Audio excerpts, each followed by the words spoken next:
Pregnancy కదా, so baby bye itching బాగా అవుతుంది బాడీలో చెప్తున్నాను కొంతమంది బాగుంటుందని. హిచ్చింగ్కి బాయ్ అని కూడా అంటున్నారా? నో నో నో మా, నాట్ ఎట్ ఆల్. ఎందుకంటే హిచ్చింగ్ అనేది జెండర్ని డిఫైన్ చేయదు. బాయ్ ఉండొచ్చు, గర్ల్ ఉండొచ్చు. సో బేసికలీ హిచ్చింగ్ ఎందుకు అవుతుంది ప్రెగ్నెన్సీలో కొందరికి అవుతుంది, బికాజ్ బేబీ గ్రో అవుతా అవుతా స్కిన్ స్ట్రెచ్ అవుతుంది. స్కిన్ స్ట్రెచ్ అయినప్పుడు కొంచెం డ్రైనెస్ వస్తుంది కదా, దానివల్ల హిచ్చింగ్ అవ్వచ్చు. బట్ ఇంకొకటి ఏంటి అంటే కొందరికి ప్రెగ్నెన్సీలో కొన్ని అలర్జీస్ రావచ్చు.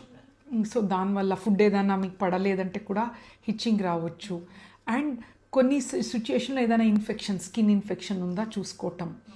అండ్ ఇంకొకటి ఏంటంటే కొన్ని హార్మోన్ చేంజెస్ అవుతాయి ప్రెగ్నెన్సీలో. ప్రొజెస్ట్రోజన్ హార్మోన్స్ హై ఉంటే కూడా ఒక్కొక్కసారి ఇచ్చింగ్ అవుతుంది. అండ్ ఒక్కొక్కసారి ఏమవుతుందంటే లివర్ ఎంజైమ్స్ ఏదైనా డైజెషన్ బాగా కాలేకుండా బైల్ సాల్ట్స్ అని కూడా ఒక్కొక్క ఇంక్రీజ్ అయినప్పుడు హిచ్చింగ్ అవ్వచ్చు. సో చిన్న టెస్ట్ చేస్తాం ఇలాగే ఉంటే. బట్ బేసిక్గా కొంచెం మాయిశ్చరైజర్ వేసుకోండి. అండ్ కొంచెము హిచ్చింగ్ ఉంటే, రెడ్నెస్ ఉంటే మట్టికి ఒకసారి డర్మటాలజిస్ట్ ఒపీనియన్ తీసుకోవాలి. Okay, but baby boy girl అని దీంట్లో తెలీదు. బేసికలీ జెండర్ ఏంటికి నా ఇంపార్టెంట్, బేబీ ఈజ్ గ్రోయింగ్ కదా, నర్చర్ అవుతుంది బాడీలో. సో గ్రో అయినప్పుడు కొంచెం ఉంటుంది. ఓకే.